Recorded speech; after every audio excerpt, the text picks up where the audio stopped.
I'd like to thank everyone for joining us here today. We'll be looking at B2W schedule, which is an element that we're pretty excited about. If this is your first webinar with us, this is a series of webinars that we do highlighting both B2W software product solutions, as well as different industry technologies and trends. So do feel free to check back for other webinars in the future. Just a bit of housekeeping. My name is Tom Willey. I'm the Senior Solutions Engineer for B2W Software. I joined the company about 13 years ago. I started as a product trainer and then headed up the implementation team for a while, and then was eventually asked to become a solutions engineer where I do most of the product demonstrations. Joining me on the webinar is kind of my silent partner here is Mike Morneau. Mike is the product manager for B2W Schedule. And Mike will be monitoring the questions panel. We'll leave some time, as you'll see at the agenda portion of the presentation here. We leave some time at the end for questions, but we do also encourage people to ask questions along the way. So as you're logged in, you'll see a questions panel there. Feel free to throw in any questions. Mike will be monitoring that. If it's something that applies to the larger group, I'll probably answer it in the context of the webinar. If it is something a little bit more niche or maybe off topic or very esoteric, then we might just answer that directly or possibly even take it offline if we need to do some research. Okay, but do make sure that if you have questions, you throw them on in there, and we'll do our best to answer them. So our agenda today is very simple. I'm going to do just a couple of slides to give folks that might not know much about B2W Schedule a kind of broad conceptual overview, but then we're really going to jump right into the product.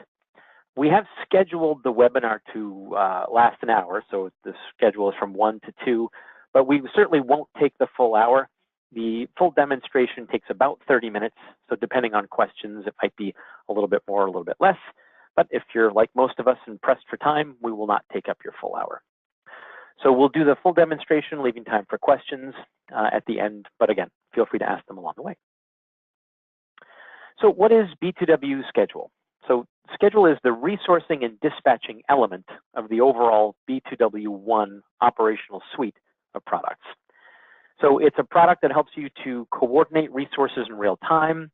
And that second bullet there, collaborate enterprise-wide, means that that information for resource scheduling and dispatching is available to other people across other elements of our product. We'll talk about how we distribute that information.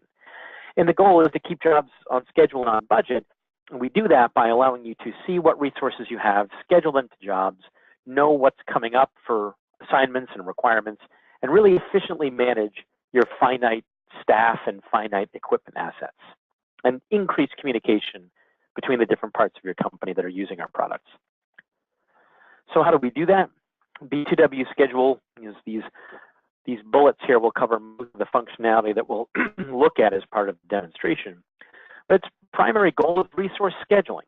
So being able to see what jobs you have, see what available employee equipment and crew resources, and assign them to where they need to be when they need to be. Schedule also has a very customizable interface. So we allow you to look at a lot of information on screen, multiple days, up to 2 weeks at once on screen, and also very configurable in terms of what it is you see. You can create an unlimited number of views. We also let you do what's called needs management. So being able to put in non-specific resources. So I need a certain kind of resource rather than a person. We also help prevent conflicts on the schedule, but if you need to double book, we give you a dedicated panel for conflict resolution. We've also recently added the ability to set production targets for staff, and that's really setting up a quantity goal for a cost code and being able to send that to track users. And then track users have the ability to actually look at and interact with schedule. Every track user gets a read-only license. So they can look at the schedule in real time and send in a request for a resource. And then once schedule has kind of set up these assignments, a track user can also create their field log directly from schedule. So they can take the scheduled resources and use that to automatically build out the field log. There's also a move planner, which allows you to allocate move resources to get equipment where it needs to be.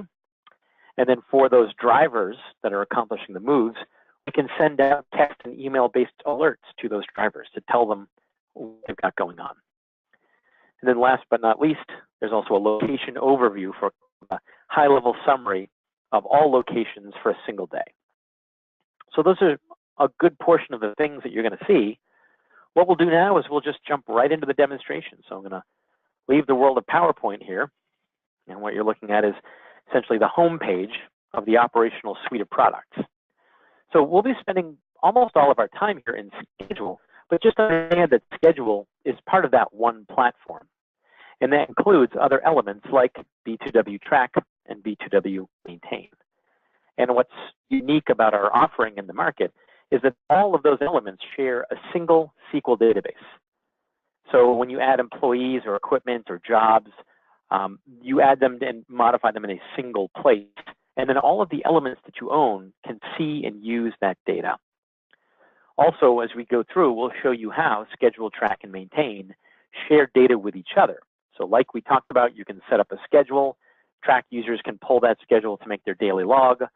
But also, if you bring a piece of equipment down through the maintenance module, that can be visible to Schedule.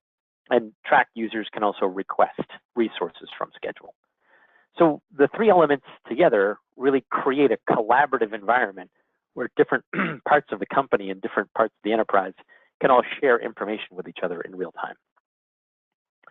So I'm going to go into the Schedule program itself. I'm going to start with one of the views. We talked about those customizable views. But in essence, no matter which view I'm looking at here, for the most part, you can actually choose what timeline you want to be looking at. So in B2W Schedule, you can look at 1 day, 3 days, a week, or even up to 2 weeks on screen at one time. And so that really allows you to see, scheduling-wise, what's coming up. And in these different contexts of time, what you can be looking at are things like what jobs you have. So this is a job-centric view that I'm looking at. So I can see on the left-hand side, these are the jobs I have going on. And then I can see these bars are any assignments. And so I'd be able to open up and look at what resources are assigned to those jobs. And from a view like this, or really any of the views, I can now start to assign resources as needed. So for example, if I wanted to put an excavation crew here on the Thornton View Street job, I could either create a new assignment with the menu over here, or I could simply swipe across the dates that I want that assignment for and say I want to create a crew assignment. And when I do that, the system will then show me what my available crews are. So here's my assignment window, and here's the crews that I have. Notice that it's suppressing any crews that are already assigned. So by default, it's just showing me crews that are available, but I could dip into those other resources if I needed to. So I'm going to grab an excavation crew and add it to the assignment window, where I could now modify it. So that's my standard crew template for Kevin and his team. I could add or remove employees or equipment. I could add new resources to it. I could also change the dates and change the duration or start time. So I have a lot of ability to shape what that assignment really consists of, and then I can simply add it to the schedule. So I've now assigned that resource. I can see it on screen here.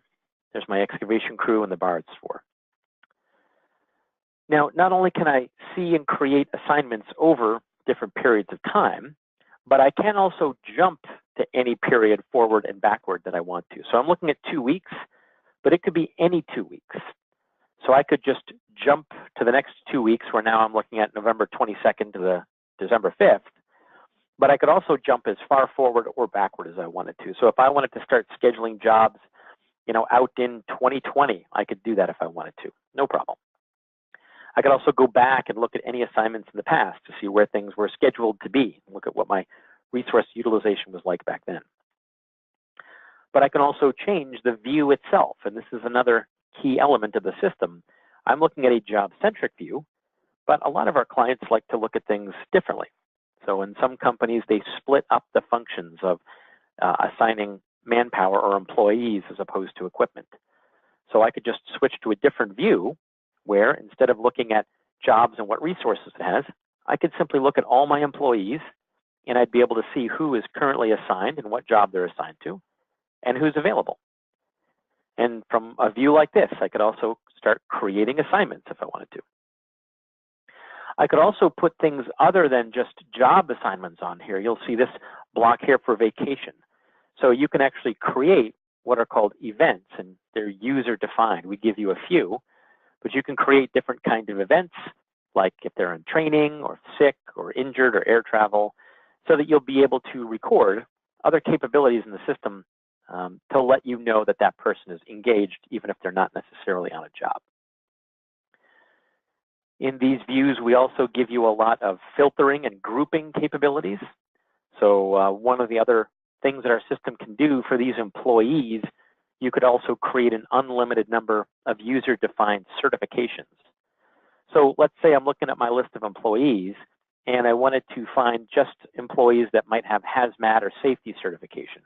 I can narrow my view by a specific certification and say, well, just show me folks that have hazmat. And when I apply that, you'll see that the list shrinks dramatically. And I'm now just looking at employees that have that certification. So again, being able to help you to find just the right resource that's available to kind of fill that requirement. I could also, rather than an employee-centric view, I might use an equipment-centric view. So I say, just show me all my equipment. Again, these are user-definable. And now on the left-hand side, I see all my equipment and which equipment is assigned and which is available. Also notice that I have this down for maintenance event. That's coming from B2W maintain. So if the maintenance system has brought down a piece of equipment on a work order, that will be immediately visible to the scheduler. So they would know that that is not going to be in service right now. And I could even click on that work order and get the work order number and see how long it's down for. I do also have the ability to filter and group the equipment style view here. Lots of other views that you could do. Another commonly used one is for production crews. So I might want to switch and look at just my crews and be able to easily see which crews are assigned and which ones are available, and use that to fill holes in the crew calendar. So I could start to make assignments here and make sure that all my crews are running smoothly. Another capability that we've just added in a recent release is the ability to set production targets. So not only could I assign these crews to different jobs, but I could actually go in and create a quantity target for them. So Tom's pipe crew is on the Fox Hill development job. I can now go in and say, well, in addition to telling you you're going to go there, I also want the ability to say for that job that I'm going to target you to a specific cost code. In this case, let's say pipe. I could see the work that's been done prior, so how much I've already scheduled, what's been reported, and what's left unscheduled. And then I could either say I want to give you a certain quantity over a number of days, or target you for a certain number of days at a predictable rate each day. And so I'm just going to target 100 linear feet for that crew. And then when I add that to the schedule, that will be communicated to them, and they'd be able to see that on their field log through track. In fact, just for full disclosure here, that production targets capability, that is something that also exists in track. So even if you're just a user that only has track, that's something that can be done at the job level. So production targets are in both schedule and track. You'd be able to make use of that, whichever element you owned. So that's some other capabilities. I'm going to go back for a moment and look at the job site view here. In addition to setting up these specific requirements or specific assignments, we do also give you the ability to put in generic assignments, or what we call needs. So let's say, for example, that I'm scheduling a job out maybe weeks or months in the future, and it's just too far away for me to really nail down specific people or crews or assets that I want to send out there. But I do want to start shaping up what I'm going to need to get that job done. I could go into a job, and rather than schedule in a specific crew or a specific person, I can also put in needs. And those are, again, kind of generic placeholders. So I might say, well, I'm going to need a Bobcat. I'm not going to specifically pick the right real resource that I'm going to use right now, but I want to put that on the calendar. And so you'll see that circle icon, which essentially indicates a need. And so now, when it gets a little closer to the time, I could fill that need with a specific resource. So let's say it's now a few days beforehand and I'm ready to start putting specific names and resources in place. I'm going to go to the needs panel. These panels over here are dedicated to helping with specific functions in schedule. So I can simply click on the Bobcat need, and then B2W schedule would show me the need, but it would also show me the resources that could meet that need. And now I can simply drag and drop that need onto a resource, and I've filled the need and created an assignment for that particular Bobcat. And then I would just move on to the next need. Okay. Similarly, as we kind of described before, you are sort of prevented or discouraged from double booking resources because we just show you available resources. But for a lot of our clients, they might need to kind of double book a person or an asset that's very important so they know where it needs to be and then figure out which one they're going to pull that away from. So there are times when people legitimately need to double book. When that happens, it creates a conflict in the system, and then we have a dedicated panel to help you resolve that conflict. So I can see Emmett has a conflict here, and if I click on Emmett, it shows me the nature of the conflict. I've double booked him. He's obviously an important operator. I've double booked him for Route 93 and the General Sullivan Bridge, and I can actually take that General Sullivan Bridge. I can just drag and drop one of these to another asset. And I'll even see here, because Emmett's a dozer operator, the system has shown me other dozer operators that I could use to resolve that conflict. And I'll give it to Lynn. I've resolved the conflict, and I can simply move on to the next one. Similarly, we do also give you a dedicated panel for geographic viewing. So we have essentially a map view. So if I move over here, this is going to allow me on the map view to see all of my jobs and see them in a geographical context. So it layers those job sites on top of Google Maps. I could open up any given location, either on the screen here, but I could also, from the panel over on the left, I could select a location and say, I want to view those assignments on the map. And then it would focus in on a single location. Notice that we do also have the ability to do geofencing. So you can actually put geofences around the job sites to create the real size and shape of that job site. And this is another place where we can incorporate telematics information. So for any clients that are bringing in GPS or telematics data as part of maintain or schedule or track, you can expose that here. And so these are all the assets that are supposed to be on that job site. I might want to verify that by clicking on the asset and saying, I want to view its current location. And that would bring up both telematics information as well as assignment information. So I can see this is where telematics says it is physically located based on the last ping, but I can also see both the last assignment and the next assignment. You also have the ability to turn on other useful information, like switching from a map view to a satellite view, or even layering on top traffic information that we pull from DOT sites. So the map is another great tool to view where things are in a geographical context. What I'll do now is move to one of the last views that we have, or screens that we give you out of the gate, which is the location overview. And in the location overview, we can actually start to look at more information kind of condensed into a single day. So this is meant to be just a single day, and I can look at different locations and open them up on screen. I can also compare multiple screens at the same time. So if I click on this compare locations, I can select as many locations as I want and then compare them on screen. And this is a great tool to make a lot of small technical changes on a daily basis. And in this location overview and on this screen, I can then actually start to just drag and drop. So if I want to move Jeff from the Ridgeman subdivision job to Route 101, I can just drag and drop Kevin from one location to the other.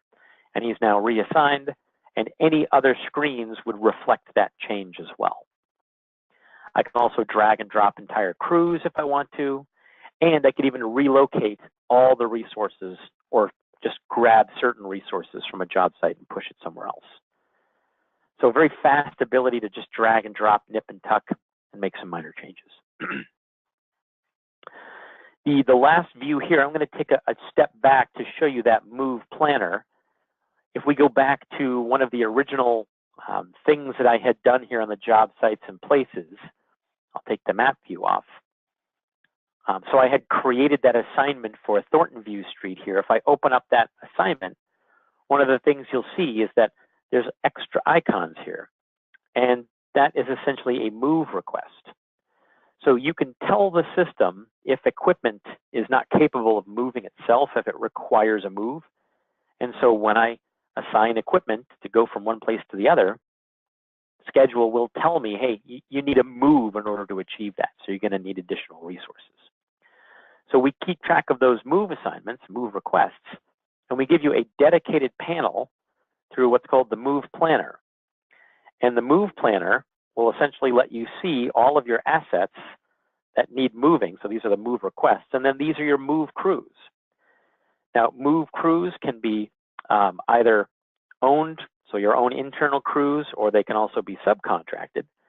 And these move crews can have a driver, and they can actually have contact details associated with them, like a text capable phone or an email address. And the reason that we do that is because when you create move assignments for your move crews, you'll see this little bell over here. These are those driver alerts that we discussed. You have the ability to send them instantaneous updates to say, hey, you need to go to this place and get this piece of equipment. So I'm going to drag and drop this 385C here. I'm going to give that move to Kevin's transportation crew. And so when I drag and drop the move on there, it's come with all of the pertinent information that Kevin would need in order to achieve that move. And you'll see there's now a bell next to Kevin. So I know, and there's the date and time of the pickup and drop off and where it needs to go to. So if I now want to tell Kevin he's got a new move, I would be able to simply go to the panel over here and say that I want to send an update to him. Now, before I do that, you kind of saw it flash up earlier. I've got my phone in my hand here mirrored on screen. So I'm just going to pull it off to the side for a sec, and I'm going to send that update. And so when I come over here, probably after I'm finished describing the process, that will go through and get sent out. And I've kind of routed the information over here to my phone. There we go. So within a very short period of time, Kevin out in the field would be able to receive a text or email message letting him know that he's got a new move associated with him. And you could do that for just a single driver, or you could send updates for all drivers. You'll see here new or all schedules. So you have a little control over it. There's the email that's just come in. And then probably shortly after that, I'll get the text message as well. And that would have all the pertinent details that Kevin would need in order for him to go and actually get that done. So I'm going to go into the email here, just a moment.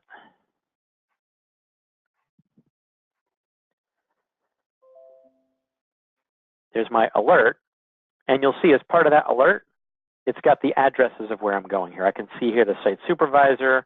I'm going to go and pick up that 385C, and then I'm going to go drop it off on Main Street, Chichester. Now also notice that the addresses in here are underlined links. So from his phone, Kevin could actually just say, well, I'm not familiar with that area. He could just tap on Chichester on that link to the address, and it would actually go and open up his map app. I have kind of bad cell service here, so this might take a few moments. But in essence, he'd be able to open up that address and just get turn-by-turn directions in order to get where he's going. One of the many benefits of living out in the sticks. So we might come back and look at that map, but in essence, you see how in a moment it'll finish loading. It'll tell me how many, tell me the turn-by-turn directions and how long it'll take to get there. So in addition to the ability to send that information to drivers, that's part of the Move Planner, we do also have reports that can be sent out as well. What I'm going to do next is show you how B2W Track can work with schedules. So the next thing I'll show you is I've set up these schedules, and if I have B2W Track users, they too would have the ability to look at this. So now I'm going to mirror on screen instead of my phone. I'm going to bring up my iPad. And I've got the B2W mobile app. So I'm going to log into the mobile app. I'm logged in as a foreman where I've got my field logs. But one of the things that helps us to create a collaborative environment is that every track user gets at no additional charge. They get a license, a read-only license for B2W schedule. So from the mobile app, I can actually go and say, well, I want to look at schedule. Now this capability does require, internet connectivity because you're reaching out and you're touching the server directly. But I can say, okay, well, as a user, I want to go into B2W schedule. And then it would actually let me load up any of the schedules that I'm allowed to see. Oh, it looks like we just had a question come in. How do these schedules sync up with the timesheets? Good question. And the answer is correct. We'll be covering that process shortly. But the short answer is, from the mobile app, I'm going to show you how you can say, create my field log or my timesheet from the assignments against me in schedule. So you'll see that in just a moment. But right now, before I create that field log, I'm able to look at the schedule. So I could say, okay, well, what are they going to send me for tomorrow? I might open up the job site information or open up the crew and see what it is they have for me. I could also see any production targets. I can look at, an equipment-centric view or an employee-centric view. These views at the top, again, they have security that you can put on top of them. So you can essentially decide which of these views they're allowed to see. But I can look at all the schedules and then I can make some decisions. So I might look at a schedule and say, well, they've scheduled a crew, but in order for me to achieve that production target, I'm going to need some more resources. So another capability is, right from the mobile app, I can request needs. So I can say, well, I'm going to need either an employee or a piece of equipment or maybe a whole crew. So for the job that I'm working on, so for the Fox Hill development job, I'm going to say I need just one more laborer. That's all I need in order to get the job done. So I'll say I need a laborer. I might say that I need him for 2 days, the 8th and the 9th. And then I can submit that. I can essentially push that back to the server. The system is also smart enough to tell me, hey, there's a crew on that job site. Is this need part of that crew? And I'm going to say, yes, it is. So I'll select the crew. And so now I have that need entered into the system, and I would be able to see information about that need. So the status up here, the top of it is purple, which means that it is open. And then I would just push that back to the server. So now on the other side of the equation, someone in B2W schedule, when they refresh their screen, that would immediately pull that information in. So if I'm looking at the assignments either on a day or 2 weeks or whatever it is, and I look at the crew or the needs panel, I would see the need for the laborer there. So without anybody having to send texts or pick up the phone, you have in-system communication.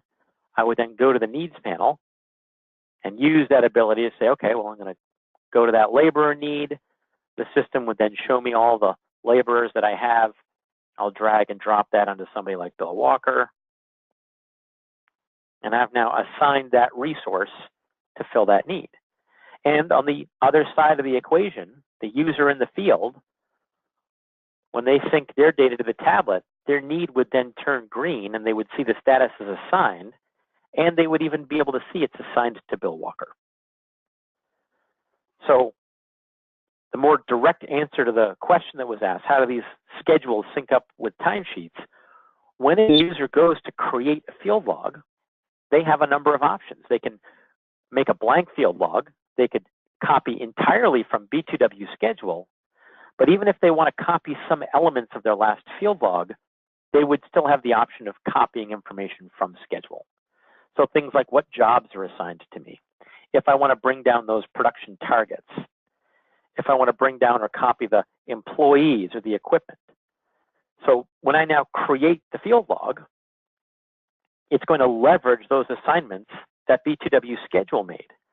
And so when I go to the grid view now, I would be able to see there's my crew, including Bill Walker.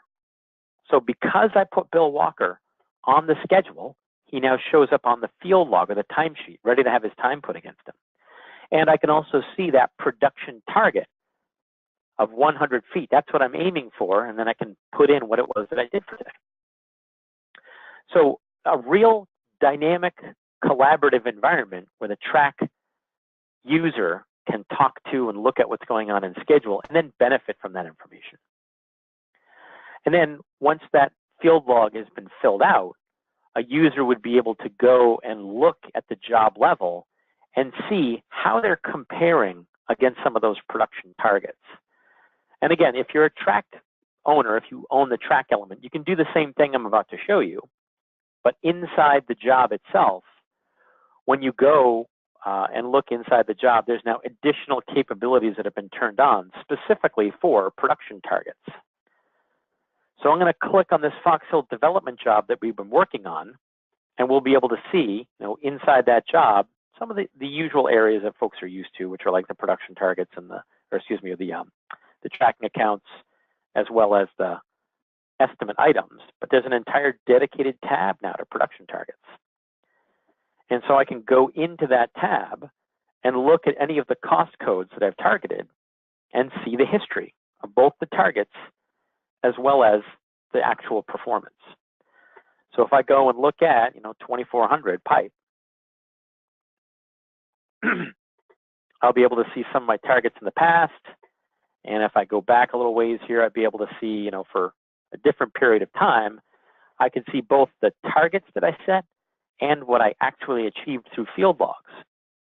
And then I'd be able to see some trending information over here as well. So the targeted rate, the actual rate, the estimated rate that came over from the estimate, and the average of what I've achieved. The last thing I'll show you here, which is really both a function of schedule as well as track, is that we also provide a lot of powerful reports that you can run from the system. So if I go to the reporting area here, just like all the other elements of the operational suite of products, we have a lot of reports. So there's job reports, maintain reports, track reports, and there's schedule reports as well for things like sending out driver moves or daily schedules. But the kind of most popular report is this equipment scheduled versus utilized report. And really what that allows you to do is look over both elements. And so for any piece of equipment that I scheduled using B2W schedule, it's going to show me how many hours per day I scheduled that piece of equipment for from the assignment and schedule. And then it's going to show me how many hours were actually put against the equipment from field logs and track. So I can now begin to see over time, when I schedule resources out, how much are they really being used?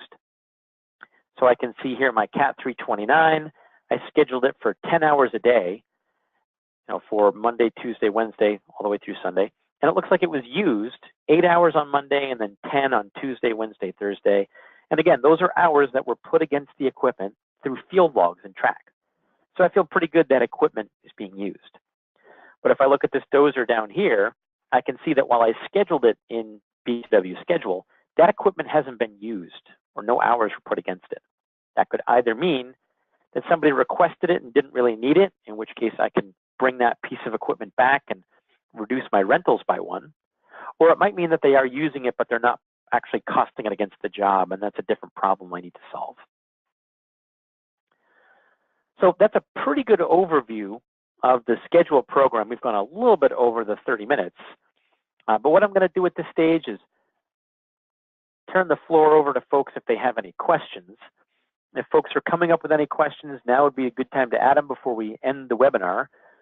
But while you're coming up with questions, and just as a way of wrapping up, if you saw anything about schedule that you're interested in and wanted to know more, you can contact the sales department, and they'd be glad to set up a personalized demonstration where they can answer questions specific to your company.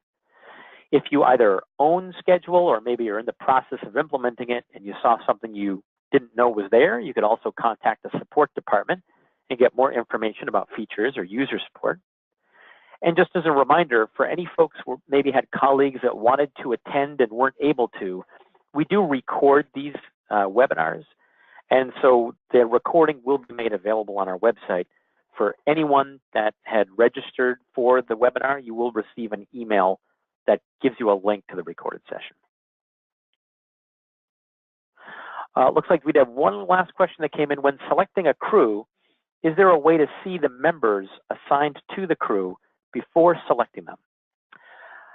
There is in the assignment window, so you can add the crew to the assignment window and see the contents there and modify it before you actually create the assignment. Other than that, you could also look at a crew-centric view where you're looking at the crew before you make an assignment. You can do that as well. So 2 ways to do that. Good question. Another question just came in. Will this run in browsers other than IE or Edge? The answer is yes. So B2W Schedule is browser agnostic, so it will run on any browser. There is still a little tiny smidge of Silverlight left in B2W Track. So if you're using Schedule and Track, you will need to stay on IE for a little longer, but that will be addressed in an upcoming release. So very soon, none of our elements will require IE any longer, and they will all be browser independent. One last question here. Are the location overview created saved, meaning a user can close out the software and come back to the same location overview created? Are the location created? Mike, I might defer to you on this one if you want to jump in, but the location overview isn't really saved. It will always default to a single day of all of your job sites. If you mean the job sites that you're going to compare, it does save your most recent selections.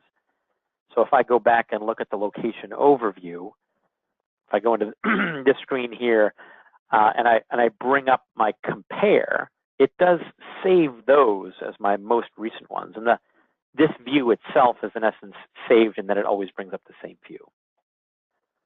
That looks like all the questions. So I'm going to wrap us up here, but I would like to thank everyone for attending. Remember, we will have this webinar available to view from our website. And feel free to look forward for other webinars coming out from B2W Software in the future. Thanks again, and we hope to see you at the next webinar.